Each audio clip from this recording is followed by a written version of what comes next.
আসসালামু আলাইকুম ভিউয়ার্স, আশা করি আল্লাহর রহমতে সবাই ভালো আছেন। ঢাকা থেকে চলে আসবো এই জন্য একটু ঘুরতে বের হয়েছিলাম, আর বের হলে এইসব জিনিসের প্রতি আমার নজর যায়। আচ্ছা, আমি একটা স্টোরি আপনাদের সঙ্গে শেয়ার করব, আর আমি জানি স্টোরি শুনতে অনেকে পছন্দ করেন। The merchant of Venice by William Shakespeare. এটা একটা ইংরেজি নাটক যেটা মূলত বন্ধুত্ব, প্রেম, ঋণ, ন্যায় বিচার ও করুণা এগুলো নিয়ে বানানো। ধর্মীয় বৈষম্যের মতো বিষয় নিয়ে রচনা করা হয়েছে। সো এই নাটকের মূল চরিত্র হচ্ছে অ্যান্টোনিও আর তার ফ্রেন্ড বাসিনিও, যে কিনা বিয়ে করতে চায় পর্শিয়াকে। এভাবে স্টার্টিং, এবং স্টোরিটার মধ্যে অনেক কিছু আছে। যারা পড়ার জন্য শুনতে চাচ্ছেন তাদের তো অনেক ভালো হবেই, আর যারা দরকার নেই তাদেরও গল্পটা শুনতে অনেক মজা লাগবে। সো আমি স্টার্ট করছি। ভেনিসের একজন ধনী ব্যবসায়ী নাম অ্যান্টোনিও, তার ফ্রেন্ড বাসিনিও। তো সে একটা মেয়েকে বিয়ে করতে চায়, তার নাম পর্শিয়া। তো পর্শিয়া অনেক ধনী সম্ভ্রান্ত পরিবারের একটা মেয়ে। তার বাবা ক্যাসকেট রেখে গিয়েছে, মানে ধাঁধা টাইপের বক্স রেখে গিয়েছে তিনটা, একটা স্বর্ণ, একটা রূপা, একটা লোহার বক্স। হ্যাঁ, তো এই বক্সের মধ্যে যে চুজ করে জিততে পারবে পর্শিয়াকে, সেই বিয়ে করতে পারবে। সেখানে Prince of Morocco, Prince of Aragon আসে, বাট কেউই জিততে পারে না। পরবর্তীতে যখন ওখানে বাসানিও যায়, তাকে পর্শিয়া নিজেই পছন্দ করে এবং ক্লু দেয় যেন সে জিততে পারে, অ্যান্ড সে জিতেও যায়। বাট এত ধনী একটা মেয়েকে বিয়ে করার জন্য তো কিছু টাকা পয়সারও দরকার, তাই না? তার জন্য সে তার ফ্রেন্ড অ্যান্টোনিওকে বলে যে 3,000 ডিকার তাকে দিতে।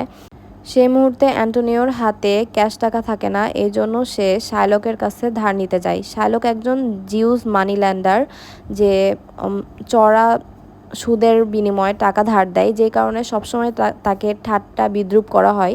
ফার্স্ট অফ অল, সে অনেক লোভী একটা মানুষ শাইলক, আর সে ভিন্ন ধর্মের মানুষ, ক্রিশ্চিয়ান না, সে জিউস। তো সবসময় তাকে অপমান অপদস্থ করা হয়। হ্যাঁ, অ্যান্টোনিও, বাসেনিও এরা সবাই ফ্রেন্ড, তারা সবাই মিলে কিন্তু ওই শাইলক মানি ল্যান্ডারকে অপমান অপদস্থ করে। বাট অ্যাট দ্য এন্ড তার কাছে হেল্প চাইতে যায় যখন তাদের টাকার প্রয়োজন হয়।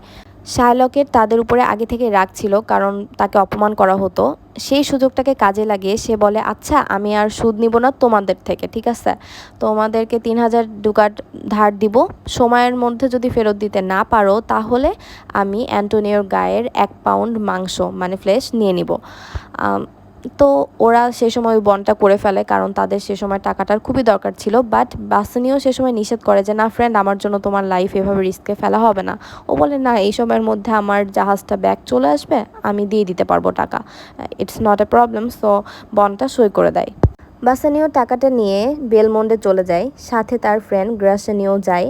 সেখানে যাওয়ার পরে তারা বিয়ের জন্য প্রস্তুতি নিতে থাকে। আর সেই সময়ের মধ্যে শাইলকের একটা মেয়ে থাকে নাম জেসিকা, সে আবার লরেঞ্জো নামের একটা ছেলের সাথে পালিয়ে যায়। লরেঞ্জো, অ্যান্টোনিও, বাসানিও, তারপরে গ্রাসানিও, এরা 4জন কিন্তু ফ্রেন্ড।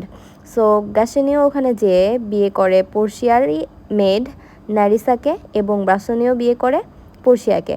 আর এর মধ্যে খবর আসে যে অ্যান্টোনিও সব জাহাজগুলো ডুবে গিয়েছে, মানে আর টাকা দেওয়ার টাইমটাও হয়ে গিয়েছে। এই মুহূর্তে শার্লক অ্যান্টোনিওকে ধরে নিয়ে যায় যে তার টাকাটা ব্যাক দিতে হবে, আদারওয়াইজ সে 1 পাউন্ড মাংস কেটে নেবে। ব্যাসিনিওর জন্যই টাকা ধার নিয়ে তার ফ্রেন্ড অ্যান্টোনিও বিপদে পড়েছে। এই সময়টা দেখে তো তারা বসে থাকবে না, সে দৌড়ে চলে যায়, মানে বিয়ের পরপরই তারা 2জন চলে যায় ফ্রেন্ডকে বাঁচানোর জন্য কোর্টরুমে। সেখানে যে তারা তেমন কিছুই করতে পারে না। বাট পর্শিয়া অনেক মেধাবী একটা মেয়ে ছিল, সে ছদ্মবেশ ধরে সেখানে যায় একজন লয়ার হিসেবে, এবং যে বলে, আপনি তার কাছে টাকা না পেলে আপনি ফ্লেশ নিয়ে নিতে চেয়েছেন, বাট ব্লাড কিন্তু পড়া যাবে না, মানে আপনি মাংস চান মাংস নেন, বাট এক ফোঁটাও যেন রক্ত না পড়ে। সেইভাবে তো নেওয়া পসিবল না। সো মানে ইনভ্যালিড একটা বন্ড করার কারণে তার কেসটা ঢিসমিস হয়ে যায় এবং অ্যান্টোনিও বেঁচে যায়।